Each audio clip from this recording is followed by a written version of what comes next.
Okay, everybody, it's been a few weeks since I shot a video, but I wanted to show you I'm still working, still making progress on it.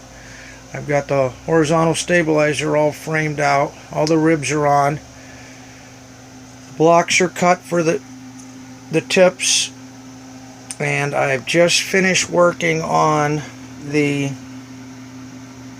hinge mechanism that's going to make it actually turn. And I'll show you, this is what they wanted you to do here. Use the 5/32 inch music wire, wheel nose bearing, tap and die a 632 screw into that bearing, that up in the nose bearing holder, I guess you'd call it. Couple collars on the ends, and then on F8, I don't know if you can see it or not, but F8 has a strip of brass on this side of it and on this side.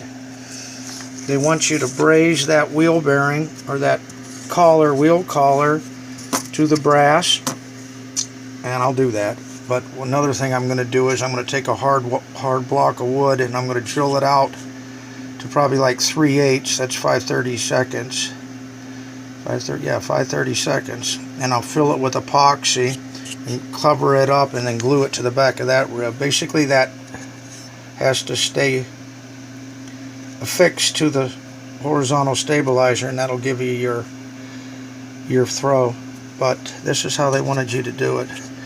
The bearing in the center, you'd take 2 hardwood blocks, put them on both sides of that, and then 34 where the fuselage goes through, the blocks go through that 34, and they go through 35, the last 2, and then that's how I'll make it, the elevator move.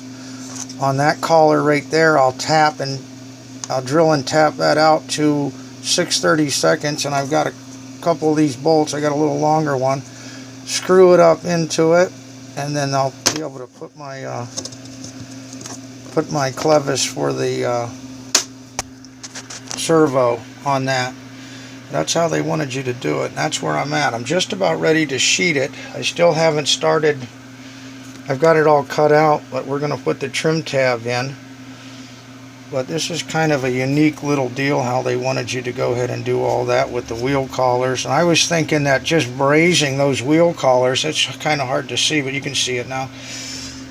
The wheel collars right there, just brazing them wasn't enough to really hold that, because that's the only place that's really held on by. I'm going to epoxy, like I said, I'm going to drill a piece of wood, drill it out, and I'm going to cover that, fill it up with, I don't know, maybe even that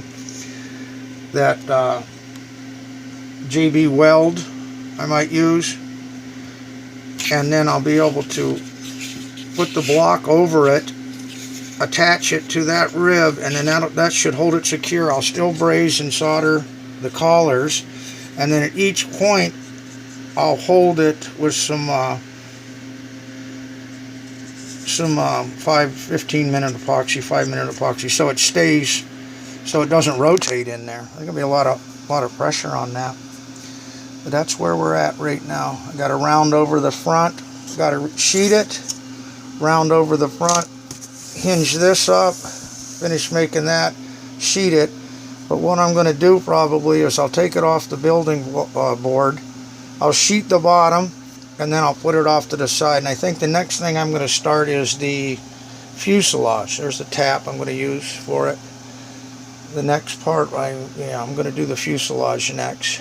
So just a short video to show you we're still working on it. I've got a few things I've got to do to this yet. Hopefully I'll finish it today. At least get the bottom half of it sheeted, and so that's where we're at. I just wanted to show you kind of that. Well, I still got to drill and tap out that bearing too. I'll probably do that today. These 9s aren't in yet. The last 2 ribs aren't glued yet. It's really tough to try to stuff all that inside of there, but I'll probably just leave all that alone, and when I do the final fitting up in the fuselage is when I'm going to affix everything permanently. I just want to get a sheet, at least one sheet on it, because this is the only thing holding these together is this the trailing edge for the trim tab. So I want to get one sheet over it to make sure it still lays flat, and I'll take it off and I'll put it away for the time being and start working on the fuselage. Then when I get the fuselage done, put these hardwood blocks up in, then I can make my adjustments for left and right, and then the pitch of it for the center line of the fuselage. But that's where we're at, and like I said, thanks for watching the videos, commenting. Got a couple people commenting, but you want to know anything or have any suggestions, let me know. Alright, thanks a lot, guys. I got to get back to work.